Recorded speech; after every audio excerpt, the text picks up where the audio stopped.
गुन्हेगार कितीही हुशार असला तरी निसर्गाच्या कोर्टात त्याचा पुरावा सुटत नाही.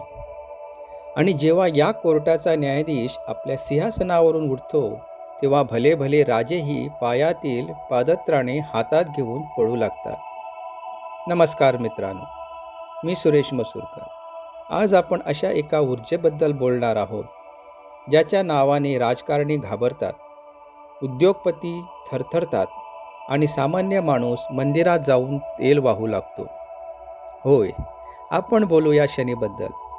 पण आज मी तुम्हाला शनीची भीती दाखवायला नाही तर शनीचे ते रूप दाखवायला आलोय, जे कदाचित तुम्ही कधी पाहिलंच नाही. विज्ञान सांगतं की शनी हा सूर्यमालेतील सर्वात संत चालणारा ग्रह आहे. त्याला सूर्याभोवती एक फेरी मारायला तब्बल 29.5 वर्ष लागतात. पण ज्योतिषशास्त्राने या संत चालण्याला एक नाव दिलं, शने शने, म्हणजे हळूहळू चालणारा, म्हणून तो शनेश्वर. आता विचार करा, आजच्या AI च्या जमान्यात आपण काय करतो? आपण गुगल मॅप वापरतो, जो आपल्या प्रत्येक हालचालीवर लक्ष ठेवतो. शनी हा या विश्वाचा पहिला GPS ट्रॅकर आहे. तुम्ही उजेडात काय करता याने शनीला फरक पडत नाही, पण तुम्ही अंधारात एकटे असताना काय कर्म करताय त्यावर या सुपर कॉम्प्युटरची नजर असते. शनीची ताकद समजून घ्यायची असेल तर राजा विक्रमादित्याची ही गोष्ट ऐका. न्यायप्रिय राजा विक्रमादित्य, ज्याला आपल्या न्यायाचा अहंकार झाला होता. एकदा त्याच्या सभेत वाद झाला की सर्व ग्रहामध्ये श्रेष्ठ कोण. विक्रमादित्याने शनीला सर्वात खालचे स्थान दिले.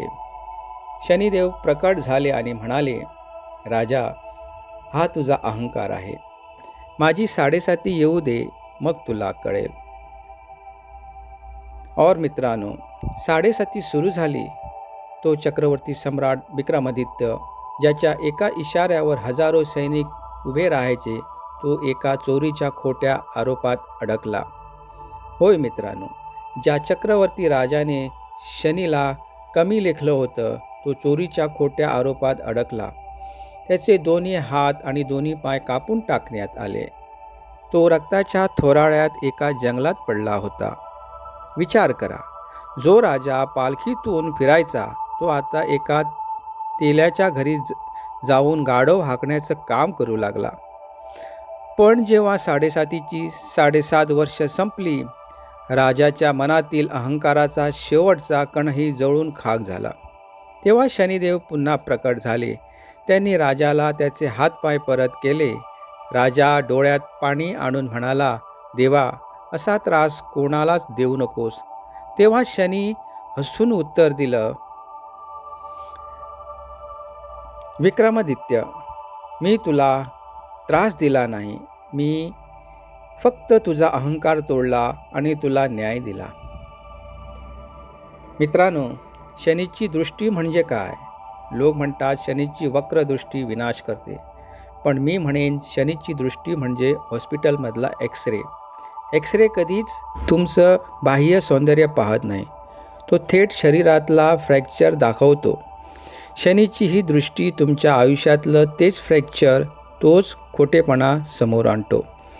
ज्याचा शनी बलवान असतो तो माणूस शून्यातून विश्व निर्माण करतो. धीरूभाई अंबानीच्या पत्रिकेत शनी बलवान होता, पण ज्याचा शनी पीडित असतो त्याला अपयश येतं, नैराश्य येतं आणि हाडांचे आजार छळतात. 7.5 किंवा 2.5 वर्ष ढैया आली की आपण घाबरतो, पण 7.5 म्हणजे निसर्गाने घेतलेली तुमची फायनल एक्झाम आहे. या काळात तुमचे तेच मित्र तुम्हाला सोडून जातात जे मतलबी होते. शनी तुम्हाला त्रास देत नाही, तो तुम्हाला शुद्ध करतो.